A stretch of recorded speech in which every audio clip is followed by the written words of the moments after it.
৮ রোজা পার হয়ে গেল, মার্কেটেও অনেক ভিড় হলো, কিন্তু ঈদের ইউনিক ড্রেস বলে আরো দেরিতে আসবে।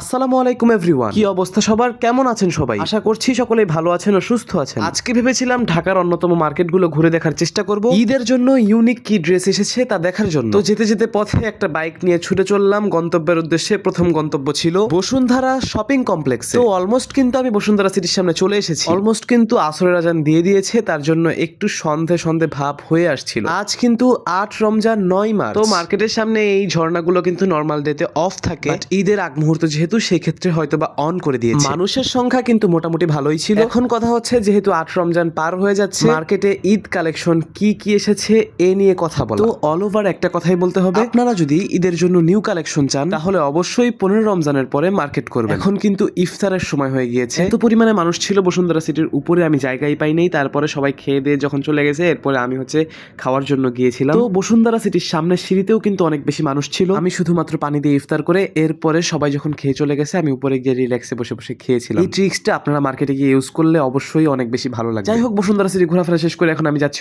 ধানমন্ডির উদ্দেশ্যে। ধানমন্ডি গিয়েও আমি অনেক কিছু দেখলাম, দেখার পরে মার্কেট যাচাই করলাম, সব জায়গায় একই অবস্থা, এখন ওই ঈদ কালেকশন ভালো মতো আসেনি। এরপরে ফার্ম গেট ঘুরে ঘুরে আমি চলে আসলাম ওয়ারিতে। ওয়ারিতে মোটামুটি ঈদ কালেকশন ছিল, কিন্তু তাদের তথ্য মতে আরো পরে আরো ভালো ভালো কালেকশন আসবে। পরিশেষে একটা কথাই বলতে হয়, যদি ঈদ কালেকশন চান তাহলে অবশ্যই 15 রমজান বা 10 রমজানের পরে যাওয়াই বেটার। যাই হোক, আজকে ঘুরে ফিরে দেখলাম এবং আপনাদেরকে একটু জানানোর চেষ্টা করলাম। সকলেই ভালো থাকবেন, সুস্থ থাকবেন, আমার জন্য বেশি করে দোয়া করবেন। আজকের মতো বিদায় নিচ্ছি।